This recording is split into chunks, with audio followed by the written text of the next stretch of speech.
ये सब बीजेपी की पार्टीज हैं। इनका रिमोट कंट्रोल इनके हाथ में है। लड़ाई बीजेपी और कांग्रेस के बीच में है, विचारधारा की लड़ाई है।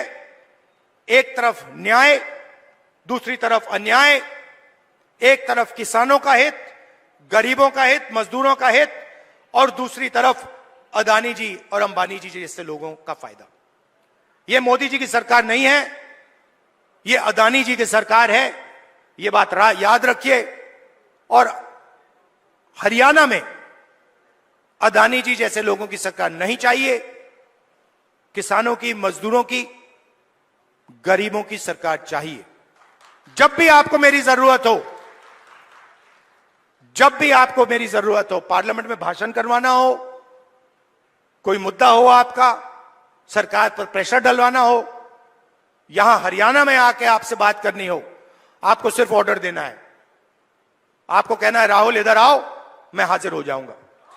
हमें एक हिंदुस्तान चाहिए, न्याय का हिंदुस्तान। इसीलिए हरियाणा में हमने 3-4 कदम लिए हैं, और इन चीजों का लक्ष्य एक ही है, आपके बैंक अकाउंट में पैसा डालना।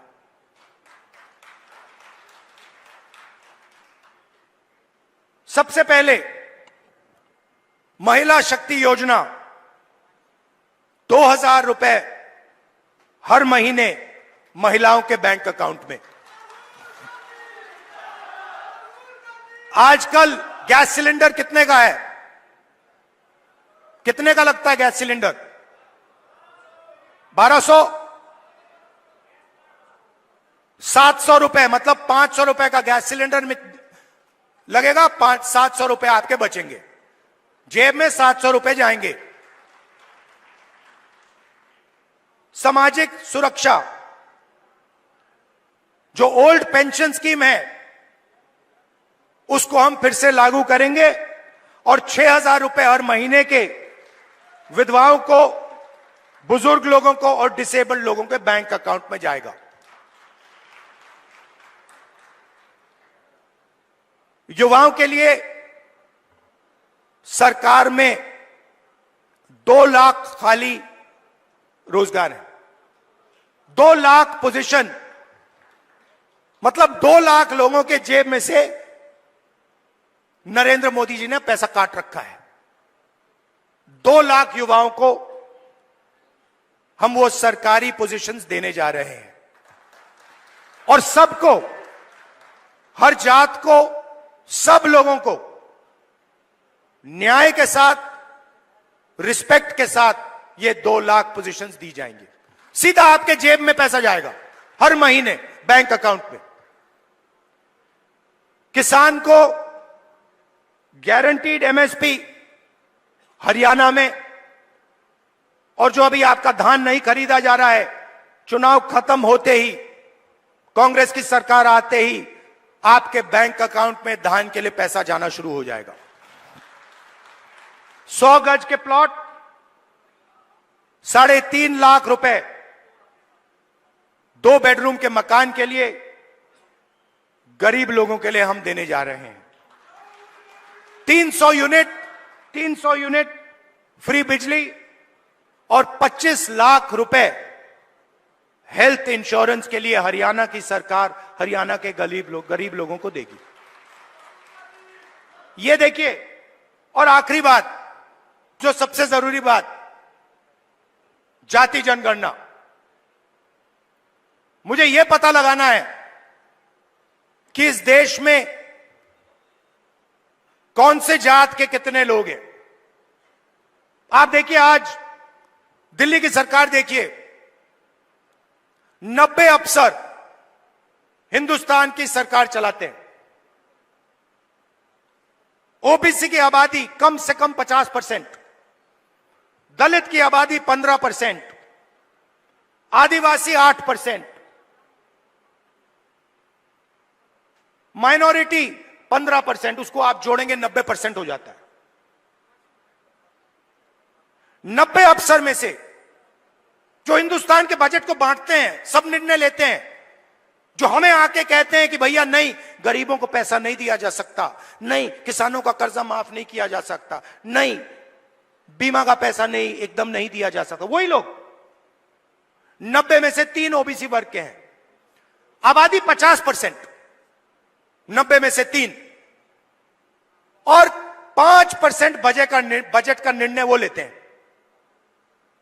और पीछे छोटे छोटे कमरों में उनको बंद कर रखा है।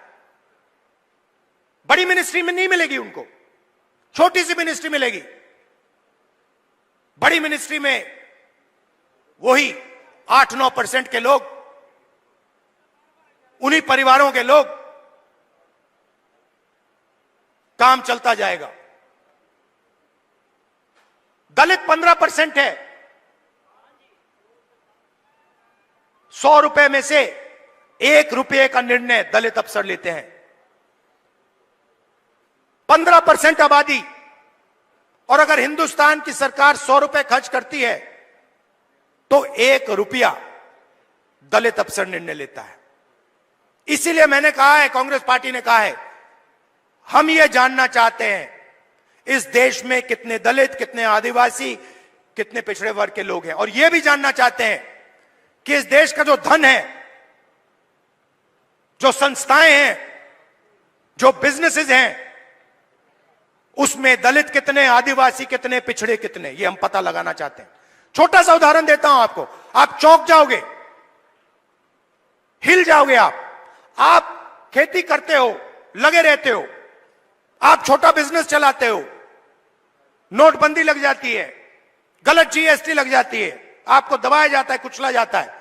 फिर मैं आपसे पूछता हूं, 90% आबादी है आपकी दलित, आदिवासी, पिछड़े, माइनॉरिटी, और गरीब जनरल कास्ट, उसमें 5% और जोड़ दो, 95% आपकी आबादी। अब मैं आपसे सवाल पूछता हूं, हिंदुस्तान के सबसे बड़े कॉरपोरेट, 250 सबसे बड़े कॉरपोरेट्स, उसमें मुझे बता दो ओबीसी कितने, दलित कितने, आदिवासी कितने, गरीब जनरल कास्ट के कितने, मुझे बता दो। नहीं जानते आप, मैं बताता हूं। 250 में से एक दलित नहीं है, एक आदिवासी नहीं है, एक पिछड़ा नहीं है, और पूरा का पूरा कॉर्पोरेट सेक्टर 24 घंटा कानून बनवाता है। उसमें आपका कोई है ही नहीं, एक दलित नहीं है, एक आदिवासी नहीं है, एक पिछड़ा नहीं है।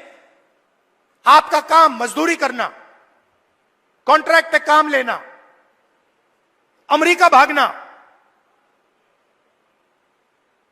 और उनका काम काले कानून के